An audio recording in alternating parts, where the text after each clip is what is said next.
Okay, so today we're going to be taking a proper look at the NVIDIA GeForce RTX 3050. Not a lot of people seem to like these cards, and rightly or wrongly, it seems to get a lot of flack on the internet, but I think actually they do have a place, and for the right use case, they seem to work reasonably well. We have tested this card a couple of times in the past in older systems, and they've always been held back by the CPUs that we've used, so I thought today we'd see what kind of performance we could really get out of it if we put it in a much bigger system and let it run wild. Now, the RTX 3050 was recently released by NVIDIA as a budget card. They were targeting the budget gamers, people that had very old cards that needed to upgrade, and potentially offered them something at a low price, but unfortunately I don't think that they got that price right. Over time, the price has come down quite a bit, and I think they're starting to make a little bit more sense. Not a lot of people seem to like these cards on the internet. They do get a lot of hate because of the performance and the price that they provide. You can get a much better deal if you go onto the second-hand market, particularly with an older 20 series card, because they actually do outperform these by quite a bit, and you'll get them much cheaper. But for anybody looking for a new card, NVIDIA provided an option. They were released in 2024, so like I say, this year, so it's pretty recent. As part of the Ampere lineup, the standard card has a GPU of a GA107. It has a base clock speed of 1042 MHz, a boost clock speed of 1470 MHz. They have 2304 shaders and 6 GB of GDDR6 memory. They sit on a 96-bit memory bus with an interface of a PCIe 4x8, and they only draw around 70 watts, so you can actually get away with not having any extra PCIe connections for power. They originally released at around $179, but to be honest, you can actually find them pretty cheap nowadays, places like Amazon for between $120 and $140. And at those lower price ranges, I think they're starting to make a little bit more sense. The specific model that we got here today is the MSI version, and I really do like this card. It is a low profile card and looks a little bit silly in a full system, but we just pop the card out there. You can see how small they are. It comes with a dual fan configuration and a pretty decent sized cooler, to be honest, as well as the high bracket and the low bracket, so you can pretty much kind of use them in any type of system you want. There is no additional PCIe connection on this one at all, which is great because it does mean that it's quite dynamic in where you can use it. And this one comes with a slight factory overclock, but will that actually make much of a difference in terms of performance? I'm not quite sure. We've been doing a lot of testing with this card recently, particularly in older machines, and it's always been held back, as I said before. So I wanted to actually drop it into our benching system, which is this one here, and see what kind of the maximum performance we can get out of it. And if you are somebody that is wanting to play the brand new latest titles, there is a lot of configuration you need to do to really get them to actually play in any kind of decent experience. But to prove that, let's take a look at some benchmarks and see how well it did.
So as you can see from the benchmarks, you can play new games on a card like this, but they do need a lot of crutching to be able to get a decent 60 FPS experience. Even in some of those titles, we didn't even get there.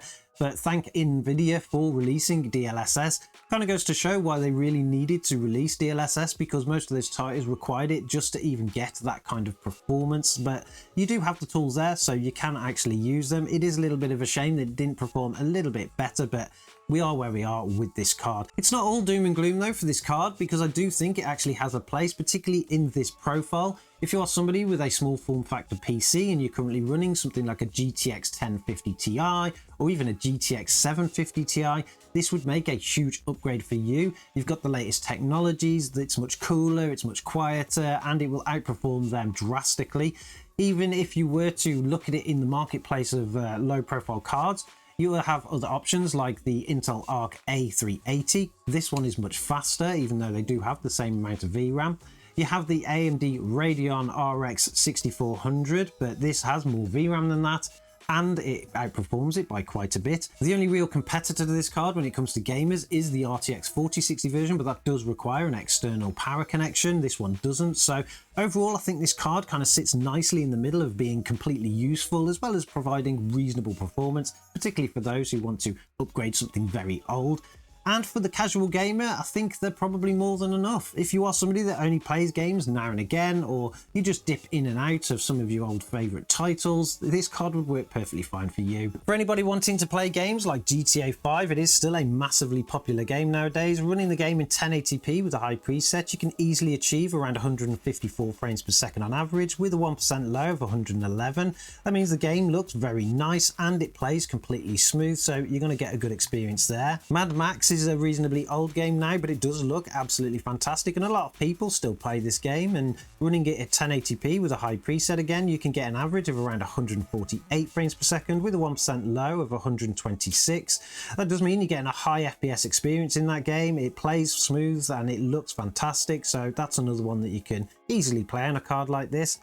And then for those of you that like the older Tomb Raider series games, you could play Tomb Raider from 2013 on this card in 1080p with a high preset, and you can still get a high FPS experience of around 190 frames per second on average with a 1% low of 163. So overall, this may not be the most powerful card in the world, but when it is at the right price, it does make sense for a lot of people out there, particularly your budget gamers and your casual gamers and things like that. I wouldn't actually purchase this card in any other profile than low profile, because I think that it just becomes more useful that way. Because of the way that you can use it across systems, you can take it system to system, and it works reasonably well in older systems too.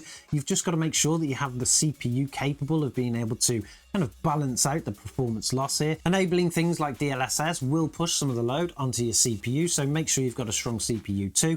You don't need anything out of this world, but something modern on the Intel 1200 series, like a 12600KF or something like that, would work brilliantly for this. Even the 12400F would actually be a great CPU to use on this card, and I think you're going to get a pretty decent experience. But that is our proper look at the RTX 3050. We didn't actually do any ray tracing testing because you can imagine from the results that we got just in rasterization, it really did struggle, but I'm sure we will do something in future. So if you want to see how well this ray traces, we'll do another video on it. Make sure you subscribe to the channel, and I'm sure as always, I'll catch you guys in the next one.